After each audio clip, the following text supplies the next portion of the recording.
సత్యసాయి జిల్లా పుట్టపర్తి కేంద్రంలో శ్రీ సత్యసాయి జిల్లా వడ్డెర్ల సంక్షేమ సంఘం జిల్లా అధ్యక్షుడు జరిపిటి కృష్ణమూర్తి ఆధ్వర్యంలో నల్లమాడ కేంద్రంలో మీడియా సమావేశం నిర్వహించారు. ఈ సందర్భంగా ఆయన మాట్లాడుతూ నేటి 2024 సార్వత్రిక ఎన్నికల్లో పుట్టపర్తి నియోజకవర్గం బీసీ నాయకులకి టికెట్ కేటాయిస్తానని భరోసా కల్పించడంతో అందులోనూ రాజకీయంగా వెనుకబడిన వడ్డెర్లకి కేటాయిస్తున్నట్టు నియోజకవర్గంలో చర్చిస్తున్న నేపథ్యంలో ఎక్కడో చిత్తూరు జిల్లా నుండి 1992వ సంవత్సరంలో ఆనాటి అనంతపురం జిల్లాకి వృత్తిరీత్యా వలస పక్షిగా వచ్చిన గడుపుకుంటున్నావు.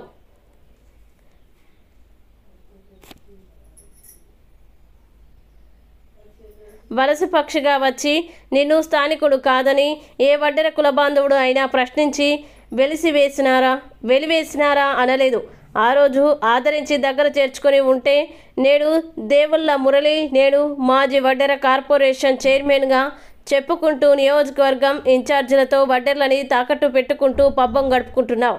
నీతి నిజాయితీగా వడ్డెర్ల కోసం పాటుపడుతున్న నాయకుల్ని నియోజకవర్గ ఇన్ఛార్జీలతో నేడు నువ్వు చేసుకున్న ప్యాకేజీ కోసం సాటి వడ్డెర నాయకుల్ని కించపరుస్తున్నావు. ఇలా కించపరుస్తూ ఉంటే చూస్తూ ఊరుకునే ప్రసక్తి లేదని దేవళ్ళ మురళిపై గట్టిగా మండిపడ్డారు. నువ్వు ఆనాదిగా వడ్డెర జాతి బిడ్డల్ని మోసం చేసుకుంటూ వారికి రాజకీయ ప్రాధాన్యత కల్పిస్తానని ఎరవేసుకుంటూ వారి వద్ద డబ్బులు వసూలు చేసుకుంటూ పబ్బం గడిపే నీవు 1992 నుండి నీ చరిత్ర ఒకసారి వెనక్కి చూసుకో అని అతనిపై ఆవేశం వ్యక్తం చేశారు. ఈరోజు ప్రెస్ మీట్ పెట్టడానికి ముఖ్య కారణం నా పేరు జరిపిటి కృష్ణమూర్తి, శ్రీ భగవాన్ సత్యసాయి బాబా జిల్లా వడ్డెర సంక్షేమ సంఘం అధ్యక్షులు. ఈ ప్రెస్ మీట్ పెట్టడానికి ముఖ్య కారణం ఏమంటే ఈ కులంలోనే ఒక వ్యక్తి కులంతో బాగుపడి కులంతో లబ్ధి పొంది అనేక రకమైన ఉన్నత పదవులు అలంకరించి ఈరోజు ఈ కులానికి వడ్డెర కులానికి టీడీపీ అధినేత మన్యం శ్రీ చంద్రబాబు నాయుడు గారు పుట్టపర్తి నియోజకవర్గం అసెంబ్లీ టికెట్టు వడ్డెర్లకు కేటాయిస్తున్న నేపథ్యంలో ఒక అనుకొండలాగా తయారై ఇద్దరు ఇన్ఛార్జీలు ఆ ఇన్ఛార్జ్ ఇద్దరికి పావులాగా బానిసై ఈ కులాన్ని అనుసృతం చేయడానికి ఈ కులానికి జరుగుతున్న మేలును కీడుగా తీర్చి మళ్ళీ తర్వాత తెలుగుదేశం పార్టీ 2024లో అధికారంలోకి వచ్చిన తర్వాత ఏదో నామినేషన్ పొందే దాంట్లో భాగంగా ఇద్దరు ఇన్ఛార్జీలకు ఇతను ఈ కులాన్ని తాకట్టు పెట్టడానికి ప్రయత్నం చేస్తున్నాడు. అతను ఎవరు కాదు, మాజీ వడ్డెర కార్పొరేషన్ చైర్మన్ దేవళ్ళ మురళి. సాయిబాబా భగవాన్ సాయిబాబా గుడికి అప్పటికి ఓపెనింగ్ కూడా కాలేదు. వీళ్ళు నేను చెప్పిన వ్యక్తులందరూ నల్లజీవ మండలం నల్లమూలం ఏంటి పెద్దది సాయిబాబా గుడి మందిరం. ఆ మందిరం పట్టకుండా జనాలు పిలిపించి నేను కదిరినెట్టికి తీసుకొని వస్తే కదరగటాడని మా మామ ఉండేవాడు. ఈరోజు వాళ్ళు సర్కస్లు అయినారు. వాళ్ళు కొంతమంది బీజేపీ రామకృష్ణ మా బావమారిది వీళ్ళంతా ఈ కొట్టాలని చెప్పి నల్లజరు గీతా మందిరానికి వస్తే వాళ్ళకు సర్ది చెప్పి కులాసు వచ్చినప్పుడు మనం అవమానించకూడదని చెప్పి అందరం కలిసి మళ్ళా గీతా మందిరంలో సమావేశం పెట్టుకొని వడ్డెర స్థితిగతుల మీద మాట్లాడి పంపించడం జరిగింది. తర్వాత దేవళ్ళ మురళి గారు మీరు బంగారప్ప గారిని 6 నెలల్లో గడవక మునిపే మాకందరికీ నువ్వు పరిచయం అవుతానట్లే బంగారప్ప గారిని బంగాళాఖాతంలో తోసిన తర్వాత మా దగ్గరకు వచ్చి నేను వృత్తి రీత్యా రాళ్ళు కొడతాను కాబట్టి బంగారప్ప ఆయన కంట్రోలర్గా రిటైర్డ్ అయినాడు కాబట్టి రాళ్ళు కొట్టేవాళ్ళు నా ఇంటి వద్దన్నారని తప్పుడు కూతురు మాకు చెప్పి ఆ రోజు నీవు మాకు దగ్గరైనావు పూర్తిగా. అప్పుడు మేము జిల్లా నలుమూలల నుండి ఒడ్డన నా బిడ్డలను అందరినీ పిలిపించి అనంతపురం అంటూ నిన్ను ఒడ్డర సంఘం జిల్లా అధ్యక్షుడిగా ఎన్నుకోవడం జరిగింది. ఎన్నుకున్న రోజు నుండి ఈ రోజు వరకు ఏ రోజైనా నీవు 10 రూపాయలు డబ్బులు తీసి ఈ సంఘానికి కానీ పెట్టావా? 10 రూపాయలు. ఆ రోజు నుండి సంఘ సభ్యులదే ఖర్చు, సభ్యులదే భోజనము. ఇతను అట్లా గేట్ దాటుకున్నాడో లేదా నిమ్మల కిష్టప్ప గారు నాకు ఫోన్ చేశాడు. నిమ్మల కిష్టప్ప గారికి ఫోన్ చేసి చూడయ్యా ఆ రోజు చెప్తే నిన్నంతా చెప్తే ఇంలేదు కృష్ణమూర్తి నువ్వు. అప్పుడే వచ్చాడు జయరాములు పిలుచుకొని, మురళి ఇతరాలు పెడతామని. నేను నేనేంటే పార్టీ మాట విన్నట్లు గౌరవంగా ఉండు కదా, మా అందరి పార్టీ విన్నట్లు.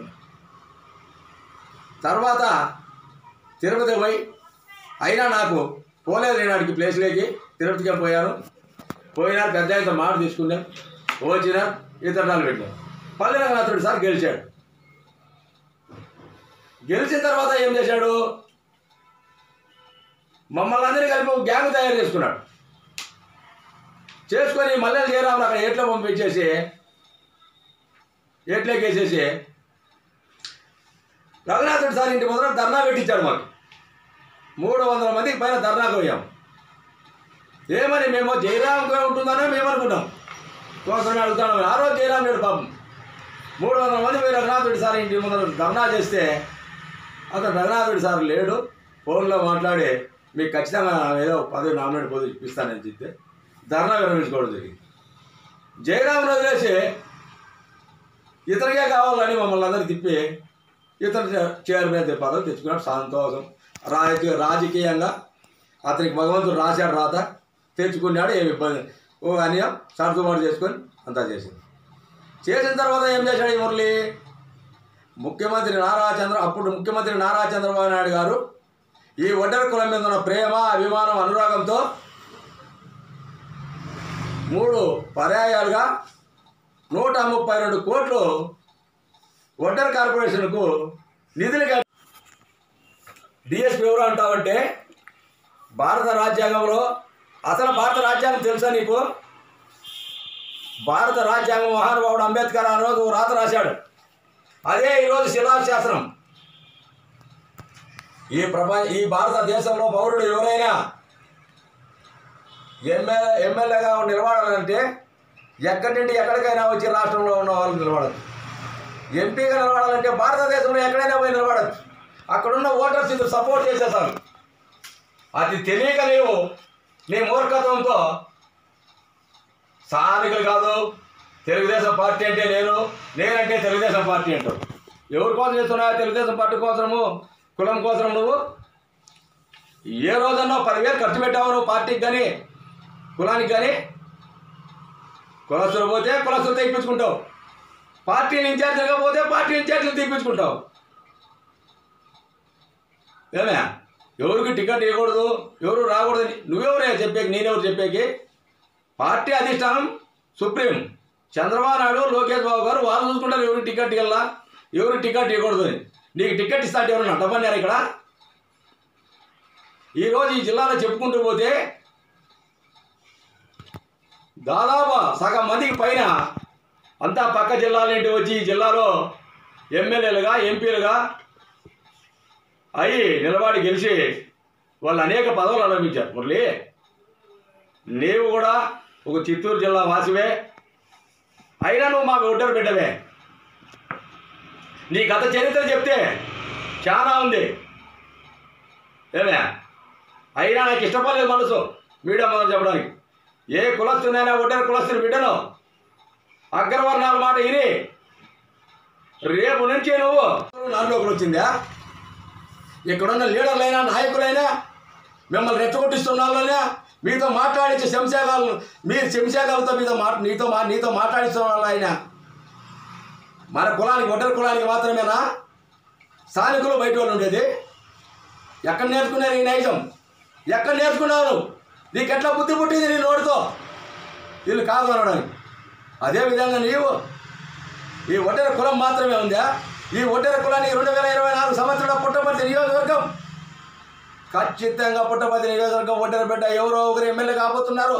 నారా చంద్రబాబు నాయుడు గారు, లోకేష్ గారు, అచ్చెన్నాయుడు గారు వాళ్ళ ముగ్గురు చేతుల మీద ఖచ్చితంగా మనము బీఫారం తీసుకొని పుట్టపర్తి నామినేషన్ వేస్తున్నాం.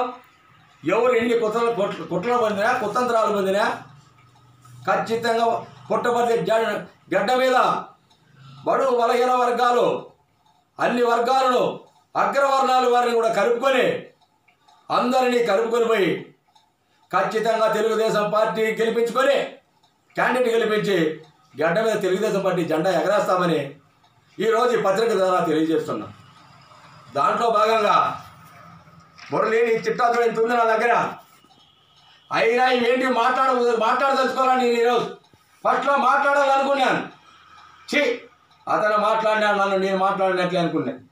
నేను బానిసత్వం నుండి బయట వచ్చి మగోడులాగా ఏ గవర్నమెంట్ ఉన్నా ఏ పార్టీ వస్తుందో ఆ పార్టీ తరఫున దాదాపు అనంతపురం కార్పొరేషన్ డైరెక్టర్లుగా మన వాళ్ళు ఇవ్వకూడదంటే ఏం మీ అబ్బ సొత్తా మా అబ్బ సొత్తా? పార్టీ నిర్ణయం శిరోధారం అందరికి. పార్టీ ఎవరికి టికెట్ ఇవ్వాలంటే వాళ్ళకి టికెట్ ఇస్తారు. నేను పిలిచిపోయినాను హైదరాబాద్కు విజయవాడకు అందరినీ అంటారు. కాదయ్యా, ఆ తిక్కోళ్ళ అమాయకులై ఆ దళవాయి ఎగట్టారైనా సిమెంట్ పోలన్నా వాళ్ళు తిక్కోళ్ళు అయ్యి వాళ్ళు వెహికల్ పెడితే ముందర సీట్ నీకు ఇస్తే ఏమే 7 హెచ్ మొత్తం వాళ్ళు మోసి 7 హెచ్ మొత్తం వాళ్ళు మోసి వాళ్ళు నిన్ను తీసుకొని పోతే ఆడికి నేను తీసుకుపోయి అందరికీ కల్పించిన లేదా గేట్లో కూడా బాగాలేరు అంటావు. ఎన్ని రోజులు రాజకీయ మరమో మురళి నీకు?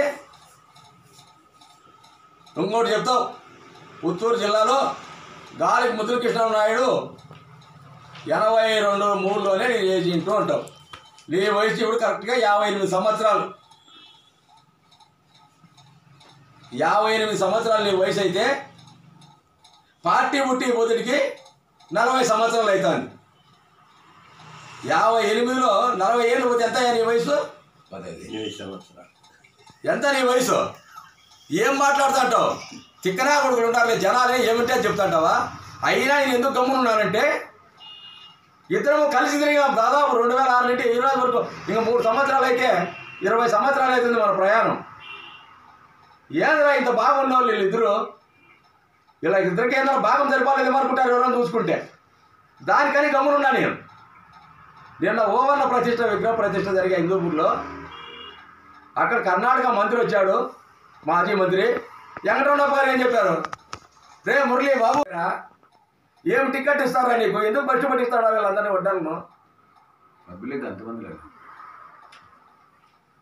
ఏం బస్సు పట్టిస్తుంటారు ఈ వడ్డాలందరినీ అని కర్ణాటక పక్క రాష్ట్రం దాదాపు 30 సంవత్సరాలు మంత్రి ఎమ్మెల్యేగా అనేక పదవులు మంత్రులుగా అనుభవించి ఒక తూరి కాంగ్రెస్ పార్టీ టికెట్ ఇవ్వకపోతే కాంగ్రెస్ పార్టీ అధిష్టానానికి ఢిల్లీకి పోయి నాకు టికెట్ ఇవ్వలేదు కాబట్టి మీరు కొంతమంది మాట్లాడి ఇండిపెండెంట్ వేసి గెలుస్తానని చెప్పి మాటిచ్చి వచ్చి గెలిచి 16,000 ఓట్లతో గెలిచారని అతనే చెప్పాడు పెద్ద ఆయన.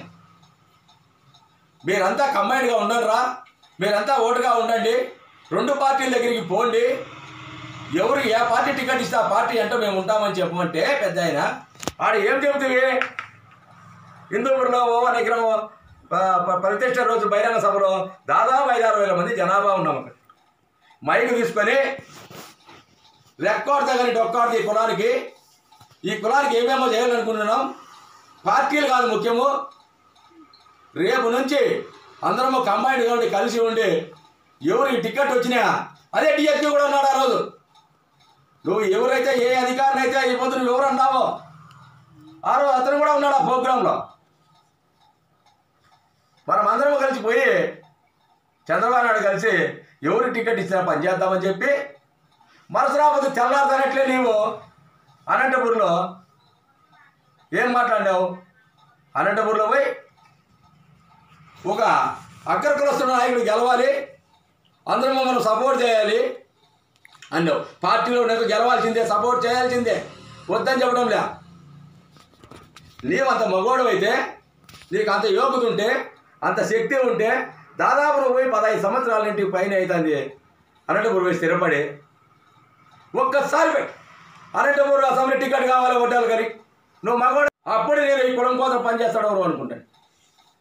ఆడికి పోయి బానిసత్వం చేస్తావు, కార్పొరేషన్ చైర్మన్ వస్తే కాళ్ళు కడుక్కొని నీళ్ళు చల్లుకుంటావు, బయటకు వచ్చేందుకు నాకంటే మగవాళ్ళు లేడని మీసాలు చెప్తాం. మేము 30 సంవత్సరాలుగా ఈ సంఘం కోసం, ఈ కులం కోసం నిరంతరం ఇక్కడ ఉన్న వాళ్ళందరూ పోరాటం చేస్తూ కష్టపడుతూ ఉంటే మా కష్టాన్ని అంతా నువ్వు దోచుకునేది కాక ఈరోజు నీవు బయట జిల్లా వారివి, నీకు ఇచ్చేది లేదు, నీకు ఇస్తే అధిష్టానం ఇస్తే మేము ఒప్పుకోమంటావు. ఎవడే ఒప్పుకుంటేకి నీకు ఇక్కడ ఓటు ఉందా? ఇక్కడ ఏదైనా ఉందా నీది చరిత్ర?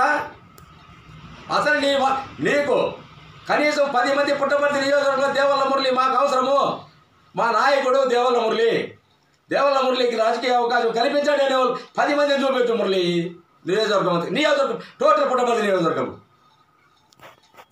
అమాయకులైన దళవాయి వెంకటనారాయణ, సిమెంట్ పోలన్న వాళ్ళకు రాజకీయం తెలియదు, రాజకీయ ఓనామాలు కూడా తెలియదు. వాళ్ళు తెలుగుదేశం పార్టీకి అభిమానులుగా ప్రతిసారి ఓటేసి తెలుగుదేశం పార్టీకి ఓటేసి ఎలక్షన్ వచ్చినప్పుడు ఆ 14 ఇంటికాడు ఉండి తెలుగుదేశం పార్టీకి పనిచేసే వాళ్ళను రాజకీయంలోకి పిలుచుకొస్తేవి, దళవాయి వెంకటనారాయణ పిలుచుకొస్తేవి, జిల్లా అధ్యక్షుడు చేస్తేవి.